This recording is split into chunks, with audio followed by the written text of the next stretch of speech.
Charming beauty తెగ్గ ఏడ్చేసింది. గుక్క పెట్టి మరీ ఏడ్చింది Charmi. International Indian film awards function లో ఈ ఘటన జరిగింది. ఎంత కంట్రోల్ చేసుకుందామనుకున్నా చార్మికి ఏడుపు ఆగలేదట. 5 నిమిషాల పాటు ఒకటే ఏడ్చేసిందట. అంతేనా, పక్క సీట్లో కూర్చున్న మరో బ్యూటీ శ్రియా ఎంత ఓదార్చినా ఆగలేదంట. ఫస్ట్ రోలోనే కూర్చున్న చార్మి ఏడుపు చూసి అందరూ షాక్ అయ్యారు.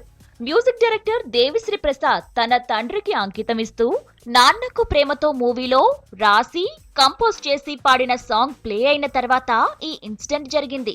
అంటే సత్యమూర్తి అంత్యక్రియలకు కూడా అటెండ్ అయిన చార్మి ఆ ఘటన గుర్తొచ్చి ఇలా వెక్కి వెక్కి ఏడ్చినట్లు సమాచారం. కారణం ఇదే అని కొందరంటుంటే కాదు కాదు అంటూ మరికొందరు ఇలా ఎవరికి తోచినట్లు వాళ్ళు రాసేసుకుంటున్నారు. చార్మి ఎందుకు ఏడ్చిందో ఆమైనా చెప్పాలి, లేక ఓదార్చిన శ్రియా అయినా చెప్పాలి. వాళ్ళిద్దరూ నోరు విప్పితే గాని అసలు విషయం తెలీదు. అప్పటి వరకు ఇలాంటి కథలు ఎన్ని వినాల్సి వస్తుందో చూడాలి.